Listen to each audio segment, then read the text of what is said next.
உங்களுடைய வாழ்க்கையில் பல பிரமுகர்களை சந்திக்கக்கூடிய வாய்ப்பு உங்களுக்கு கிடச்சிருக்கு.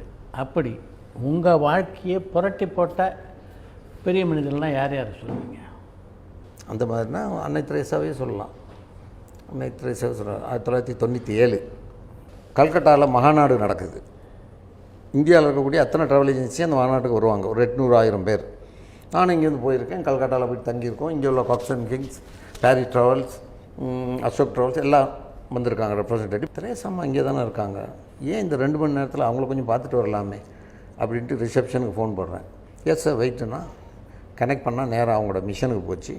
Just I came from Madras, kindly I need to meet mother, kindly help me அப்படின்னா. எஸ் பென் அப்படின்னா நான் sir immediately. Yes immediately you come. ஒரு அம்மா எனக்கு தலைகால் புரியல. உடனே வாங்கினோன்னே 4-5 பேரை கூட்டிகிட்டு என்ன எங்கே வா மதர் தெரேசா கிட்ட போகிறேன். அவங்களெல்லாம் பார்க்கலாமா? பார்க்கலாம் வா. 4-5 பேரையும் கூட்டிகிட்டு டாக்ஸி எடுத்து நேராக அந்த மிஷனுக்கு போனோன்னு அவன் கொண்டுட்டு விட்டான். நேராக இறங்கணும். ஆள் நடமாட்டமே இல்லை. பெரிய ஒரு பலகையால் செஞ்ச ஒரு டோர், அதை திறந்துட்டு போனோம். நான் வெளியே பெஞ்சில் உட்காந்துருந்தோம் நாங்கள் 4 பேரும். நாங்கள் யோசிக்கிறோம், இந்த ரூமில் தான் அம்மா இருப்பாங்க, யாரோட பேசிக்கிட்டு இருக்காங்க. போனோன்னே நீங்கள் கூப்பிடுவாங்க. அவங்க ஒரு சோஃபாவில் இருப்பாங்க, இல்லை டேபிளில் உட்காந்துக்கிட்டு இருப்பாங்க. நாங்கள் போய்ட்டு பேசிட்டு வரப்போகிறோம் அப்படின்னு பேசிக்கிட்டோம். கேமராலாம் கையில் வச்சுருக்கோம் ஃபோட்டோ எடுக்க. ஒவ்வொருத்தராக நகர்றாங்க. அதே நீல கலர் பார்டர் சேலை ஒயிட்டில் போயிட்டு ஒரு அம்மா தண்ணி ஊற்றுது, ஒரு அம்மா சர்ச்சுக்கு போகுது, ஒரு அம்மா அங்கிட்டு போகுது. அப்படியே நடமாட்டான். அவங்க ஒரே ட்ரெஸ்ஸில் நடமாடுறாங்க. போகிறவங்கெல்லாம் குட் மார்னிங் சான், குட் மார்னிங் சான் இப்படி சொல்லிக்கிட்டே போகிறாங்க. சரி, எனக்கும் குட் மார்னிங் சான்னா மகிழ்ச்சியாக good morning ma'am, good morning mother, நாங்களும் ஏதோ ஒன்று சொன்னோம். சொல்லிக்கிட்டே போகிறாங்க வர்றாங்க. அப்படி இந்த ரூமை பார்த்துக்கிட்டு இருக்கோம். அம்மா கூப்பிடுவாங்க எங்களான்னு. திடீர்னு பார்த்தா என் பக்கத்தில் ஒரு அம்மா உட்காந்துருக்காங்க. குட்டையாக, நான் நல்ல உயரம், சைஸாகவும் இருக்கேன், இதை விட நல்ல சைஸ். இவ்வளோ உயரத்தில் இருக்காங்க. இப்படி பார்க்குறேன். சின்ன ஒரு கருவெளி, இன்றைக்கி பிறந்த குழந்தையோட கருவெளி இப்படி என்னை பார்க்குது, முழிச்சு பார்க்குது. எங்கே பார்த்த மாதிரி இருக்கே. முகத்துலலாம் கீரல், கண்ணு மட்டும் பளிச்சுன்னு இருக்குது. கண் தீட்சண்யமாக இருக்குது. தீட்சண்யமாக. நானும் இப்படி பார்க்குறேன். மதர், சந்தேகமாக கேட்குறேன், மதர் நீங்கள் தான் மதர் தெரேசாவான்ற கேட்குறது இப்படி கேட்குறேன். மதர் அப்படின்னே. அந்த அம்மா yes son, yes son, yes சன்னுச்சு.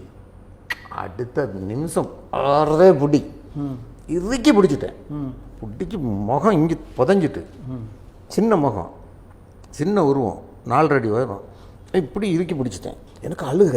இந்த டப்பை திறந்தா இப்படி தண்ணி வருமே, அதே மாதிரி தண்ணி பீச்சு அடித்து வருது. அந்த அம்மா மூஞ்சி பூரா கண்ணீர். என் கை, வேஷ்டி, ஷர்ட்டு, அந்த அம்மா சேலை நல்ல இது. என்னால் கையை எடுக்க முடியல, கை இறுகி போச்சு. அந்த பரவசம். அப்படியே அழுகிறேன். நான் அழுவல, அது தானாக வருது தண்ணி. ஓன்னு தண்ணி கொட்டுது. என்னடா இது பண்ணுறது? அப்படியே இது சுயநினைவு வரவே மாட்டேங்குது. ஒரு 2 நிமிஷம் 3 நிமிஷம் ஆகிட்டு எல்லோரும் அப்செட், என் கூட வந்தவனுங்க எல்லாம். அப்புறம் என் கை என்ன அறியாமலே தானாகவே இப்படி விழுந்துச்சு. விழுந்தோன்னா அந்த அம்மா அப்படி மெதுவாக எலும்பி என் கண்ணத்தை இப்படி தடவுது. What a moment. இப்படி தடவி என் ஷர்ட்டெல்லாம் தடவி, கையெல்லாம் தடவி, அதுக்கப்புறம் அதோடைய மூஞ்சியும் தடவி, calm down sir, calm down, calm down, calm down அப்படியே தடவி கொடுக்குது. இப்படியெல்லாம் அது அதில் அதே தடவி கொடுக்குது. அப்படியே உள்ளே போச்சு. இவ்வளோ அலுமினிய சிலுவை, ஒரு 25-30 அலுமினிய சிலுவை கொண்டு எல்லாருக்கும் கொஞ்சம் கொஞ்சம் கொடுத்துச்சு. எனக்கு கொஞ்சம் கொடுத்தாங்க. எடுத்தேன். அப்படியே காலில் விழுந்தேன். அவங்களுடைய கால் இப்போ எல்லாருக்கும் கால் இப்படி இருக்கும், அவங்களோட கால் இப்படி இருக்கும். இந்த பெருவரல் இந்த எல் ஷேப்பில் இருக்கும், இப்படி விரிஞ்சிருக்கும், இந்த இப்படி இருக்கும் கால் கீழே வச்சா. அதுக்கு பார்த்தேன், உயரம் சின்னது. அப்படியே பார்த்துட்டு எலும்புனேன்.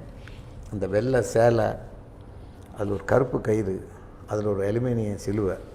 இதுதான் மதர் தெரேசாட உடம்பில் இருந்தது. அப்படியே என்னைய பார்த்தேன். உத்ராட்ச தங்க மாலை, பெரிய மாலை, பெரிய செயின், கையில் பிராஸ்லெட், தங்க வாட்சி, இங்கே டுவோ டைன்னு 10 சவரின்ல இது, இங்கே 10 விரலில் 12 மோதிரம், ஒரு விரலில் 2, ஒரு நடமாடும் நகைக்கடையா, அதுதான் வாழ்க்கையில் பெருசுன்னு நினச்சிக்கிட்டு இருந்த காலம். அந்த அம்மா வெறும் அலுமினியம் சிலுவை. அப்படியே வெட்கப்பட்டுட்டேன் என் வாழ்க்கையை நினச்சி. என்னால் இவ்வளோத்தையும் அந்த அம்மாவுக்கு கொடுக்குற அளவுக்கு மனம் இருந்துச்சு. ஆனால் என்னுடைய பேலன்ஸ் ஷீட்டையும் நான் பார்க்கணும், அதுக்கு வாய்ப்பு இல்லை. அதனால் ஒரே ஒரு நவரத்ன மோதிரத்தை மட்டும் இந்த அம்மா கையில் கொடுத்துட்டு, தலையில் இருந்த கர்வம், இந்த கோபம், பொறாமை, வஞ்சகம், வன்மம், சூது, வாது, திமிரு, இந்த வர்த்தகனுக்கு இருக்கக்கூடிய பணம்ன்ற பேராசை எல்லாம் அன்று தகர்ந்து போனது. அதுக்கப்புறம் தான் நான் மனிதன் என்றால் எப்படி இருக்கணும், மனுஷன்னா மனசு எப்படி இருக்கணும் என்றதை அந்த அம்மாக்கிட்டேருந்து நான் அந்த அம்மாவை பார்த்ததுலேருந்து கற்ற நாள், அம்மாவை பார்த்த நாள். இன்றைக்கு வரைக்கும் நான் அப்படி யோசிக்கிறேன்னா இந்த மார்பை யோசிப்பேன். இந்த மார்பு மதர் தெரேசா சாஞ்சு நின்று என் கண்ணீரால் குளிப்பாட்டிய பகுதி இந்த இடம். ஆகவே இதை நான் புனிதமாக வைத்திருக்க வேண்டுமே என்ற அக்கறையோடு வாழ்த்து கொண்டிருக்கிறேன்.